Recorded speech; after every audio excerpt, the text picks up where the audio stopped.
Right, I'm Rasheed Ogunlaru, coach, speaker and author. Delighted to be here with Audra Lamoon. Audra, tell me a little bit in a nutshell about yourself. You're author of Blondes in Business, but I know you do lots of work. Your work's involved training, development, you have a radio show. Tell me about yourself in a nutshell. Okay, so corporate learning and development globally, and we specialise in banking and retail. So we help developers to turn around distressed malls in the States, Dubai, Europe, or indeed open brand new shopping malls, which is great. We also do an awful lot of work in the UK as well, but I'm a co-host of the Business Bunker Radio, where we help SMEs. So it's all about helping small businesses. Small businesses. So whether it's coaching, learning development, connecting them, so networking is key. That's very important to me. I'm also a partner in customer service UK TV, where we write scripts and do skits for people, for businesses again, into customer service, because it's a passion of mine.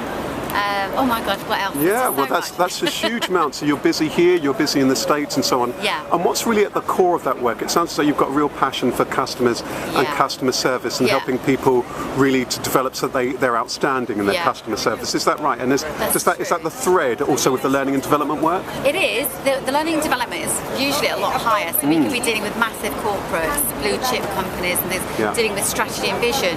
But obviously it all comes down to the people on the coalface that have to deliver the work or the service or the brand. Right, so this is a lovely link between the two at the top, being very clear about those people who are leaders in terms of what they're about, the vision in terms of their organisation, but also therefore the link with what's going on the ground at the coalface, which is where often these programmes often fall down, because there isn't the work on actually ensuring those people who are welcoming you are welcoming. They're very welcoming. So that a lot of the work that we do in the States, which is ironic that the Americans would ask the Brits to come and do hospitality and customer service, but we see it from a completely different angle, and we really do work with the customer in mind. So we behave when we're consulting with our clients like the customer. So we challenge and provoke what they think they want the customer service to look like. Right. And then we'll create customer service standards for them. We've done this for airlines and ferry companies as well as theme parks, big ones. And tell me about your story. How did you get involved in this work? Because it sounds like high-flying work, but I know you're just an ordinary girl from an ordinary background. I am from an ordinary background. A little sunny fishing town called Deal in Kent. Yeah. Never did college or university. Had a passion for people and service.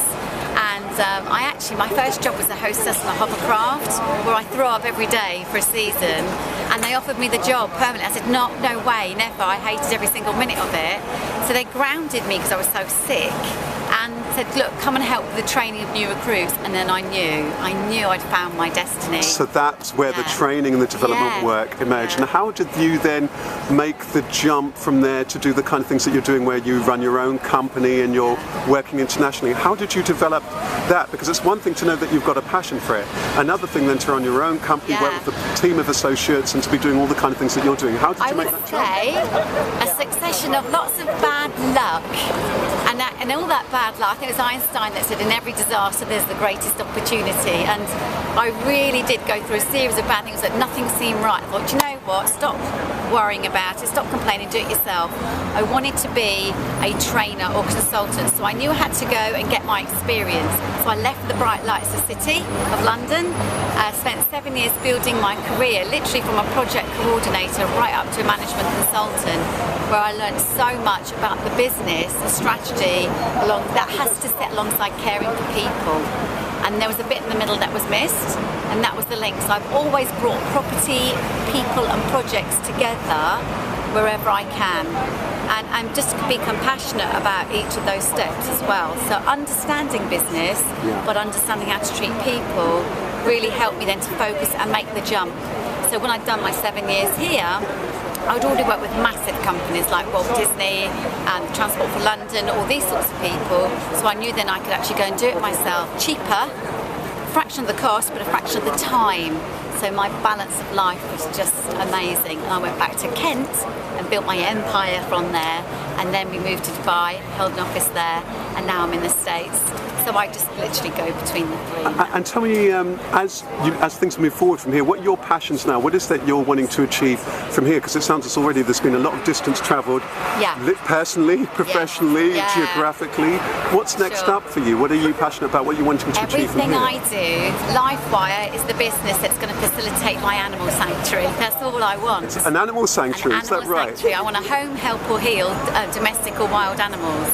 So I live in the country, I'm very fortunate, but I'm actually my company is really going to facilitate that leap. So the consultancy that I do will help me fund this animal sanctuary. So. Well, that's really fantastic. And if you would just give a couple of, first one, going to get two very quick bits of advice. Sure. Piece of advice, first of all, for anyone who's running a company, they're wanting to run it better, they're really wanting to understand their business better and to be more effective. What's really, in a nutshell, the tips that you share with them when you're doing those learning and development programs? Personal experience is get a great coach that you can trust and you love and you gel with. And the other piece of advice is to network your socks off, because I've met amazing people just by putting myself out. And even though you might meet a couple of people and you think actually that doesn't really make sense, it's who they know that could make sense.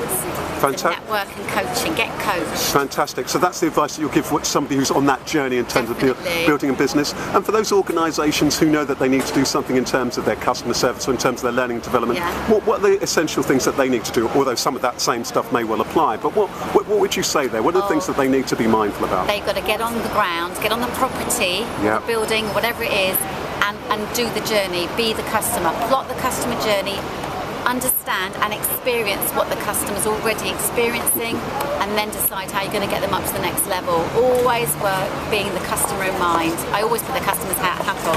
Absolutely, I couldn't agree with you more. Audra Lamoon, wishing you all the best. If people are wanting to track you down, what's the website? LiveWire? Is that LiveWirePerformance.com. LiveWirePerformance.com. A real pleasure. Wishing you all the best with your travels and with the sanctuary. Yes, thank you. Thank you.